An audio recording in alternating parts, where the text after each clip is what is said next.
শুঁটকি মাছের বিভিন্ন রকমের ভর্তা তো খেয়েছেন, কিন্তু শুঁটকি মাছের আচার কখনো খেয়েছেন?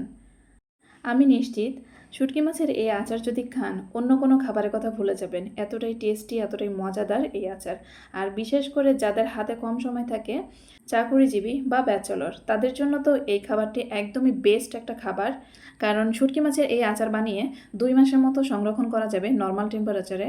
আর নর্মাল ফ্রিজে আপনারা 6 মাস পর্যন্ত এই আচার সংরক্ষণ করে খেতে পারবেন। একদিন বানিয়ে সারা মাস ভরে এই আচারটি খেতে পারবেন। যখন হাতে সময় কম থাকবে বা রান্না করার সময় থাকবে না, তখন কিন্তু ঝটপট এই আচার দিয়েই 1 প্লেট ভাত খেয়ে নিতে পারবেন। অন্য কোনো কিছু প্রয়োজনই হবে না।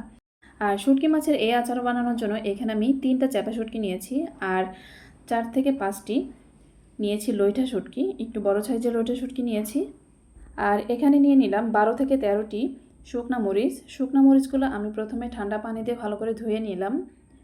এরপরে এই শুকনা মরিচের মধ্যে দিয়ে দিব ফুটন্ত গরম পানি। আর এই গরম পানিতে ভিজিয়ে রাখবো 20 থেকে 25 মিনিটের মতো। একটু নেড়েচেড়ে ঢাকনা দিয়ে ঢেকে রাখবো। এদিকে অফ ক্যামেরাতে আমি লইটা শুটকিগুলো কেটে নিয়েছি, ঠিক এরকম সাইজ করে কেটে নিয়েছি। এখন এই লইটা শুটকিগুলো শুকনা তাওয়ায় টেলে নিব।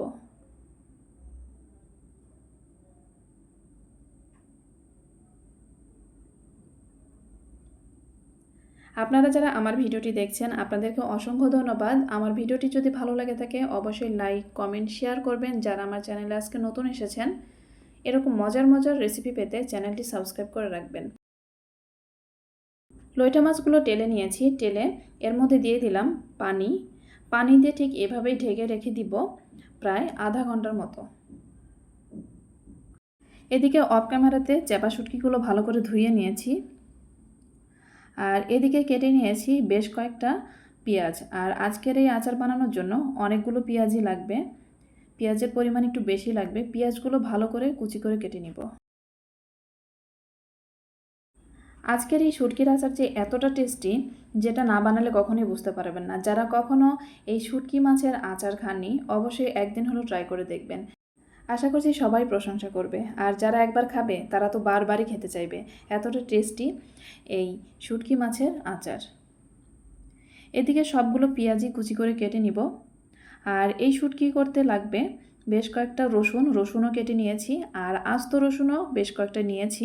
এখানে 7-8টি ছোটো সাইজের রসুন আস্ত নিয়েছি। আর কেটে নিয়েছি বেশ কয়েকটা রসুনের কোয়া। এদিকে আধা ঘন্টা পরে লইটা মাছগুলো অফ ক্যামেরাতে আমি ভালো করে ধুয়ে নিয়েছি ঠান্ডা পানি দিয়ে।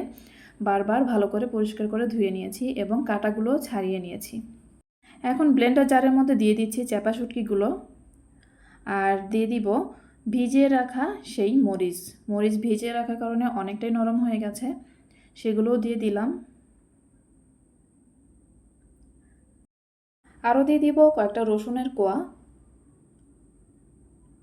এখন এর মধ্যে সামান্য একটু পানি দিয়ে ব্লেন্ড করে নিব।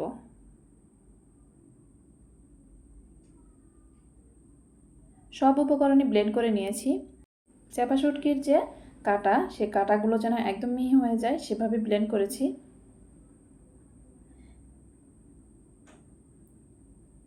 এখন চুলায় আবারও প্যান বসিয়ে দিয়ে তাতে দিয়ে দিলাম সরিষার তেল। তেল কিছুটা গরম হয়ে আসলে এর মধ্যে দিয়ে দিব কুচি করে কেটে রাখা পেঁয়াজগুলো। আজকের এই শুটকি মাছের আচার যেহেতু আমি সংরক্ষণ করব, তার কারণে এখানে আমি তেলের পরিমাণ একটু বেশিই দিয়েছি। এখন পেঁয়াজগুলো ভালো করে নেড়েচেড়ে কিছু সময় ভেজে নিব।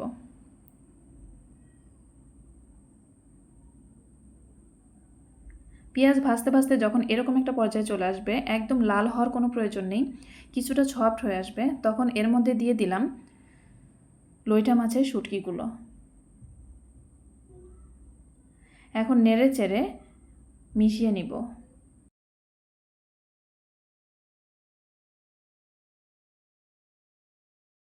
এখন দিয়ে দিচ্ছি পরিমাণ মতো লবণ, দিয়ে দিচ্ছি 1 চা চামচের মতো লাল মরিচের গুঁড়া, দিয়ে দিচ্ছি 1 চা চামচের মতো ধনিয়া গুঁড়া। একটু নেড়েচেড়ে মিশিয়ে নিব যেন নিচে লেগে না যায়। এখন দিয়ে দিব 1/2 চা চামচের একটু বেশি দিয়েছি হলুদের গুঁড়া। এখন সব উপকরণ একসঙ্গে এভাবে নেড়ে চেড়ে মিশিয়ে নিব। এখন দিয়ে দিচ্ছি ব্লেন্ড করে রাখা চেপা শুটকি।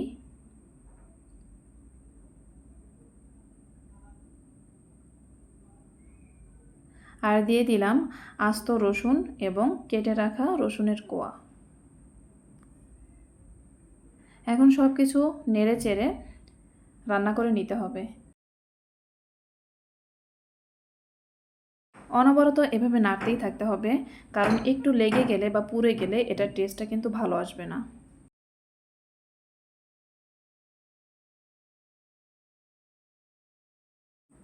নাড়তে নাড়তে ঠিক এরকম একটা পর্যায়ে যখন চলে আসবো তখন দিয়ে দিব বেশ কয়েকটা শুকনা মরিচ। এখানে আমি 5টা শুকনা মরিচ দিয়েছি। শুকনা মরিচ দিয়ে আবারও এভাবে নাড়তেই থাকবো। আর এই আচারটা একটু হাতে সময় নিয়েই করতে হয়, একটু সময় ধরে নেড়ে চেড়ে এই শুটকির আচারটা বানাতে হয়। এখন দিয়ে দিব ভিনেগার। এখানে যেহেতু আমি সংরক্ষণ করব এই আচারটা, তার কারণে এখানে আমি ভিনেগার দিচ্ছি 2 চা চামচের মতো।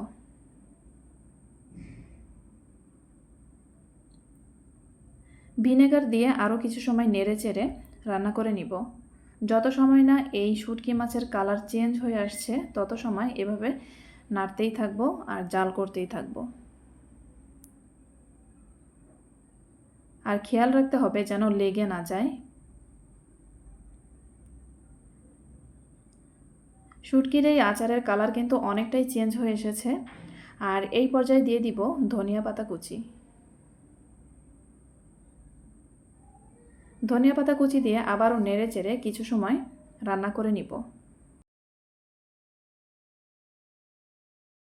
আপনারা যারা বিভিন্ন রকমের শুটকি পছন্দ করেন, শুটকির রেসিপি পছন্দ করেন, শুটকির ভর্তা পছন্দ করেন বা বিভিন্ন রকমের মজার মজার ভর্তা পছন্দ করেন, তারা কিন্তু অবশ্যই চ্যানেলটি সাবস্ক্রাইব করে রাখবেন, কারণ আমার চ্যানেলে পেয়ে যাবেন মজার মজার ভর্তা রেসিপি সহকারে অনেক মজার মজার রেসিপি। আর এগুলো দেখতে হলে অবশ্যই চ্যানেলটি সাবস্ক্রাইব করে পাশে থাকা বেল আইকন প্রেস করে দিতে হবে, যেন ভিডিও আপলোড করলে আপনাদের কাছে নোটিফিকেশন পৌঁছে যায়। এদিকে আমার শুটকি মাছের আচার কিন্তু হয়ে গেছে। এখন আমি ঠান্ডা করে একটা জারে রেখে দিব সংরক্ষণ করার জন্য। আর এই আচার সংরক্ষণ করার জন্য অবশ্যই পরিষ্কার শুকনা কাচের জারে রাখতে হবে, তাহলে এই আচারটা অনেক দিন ভালো থাকবে।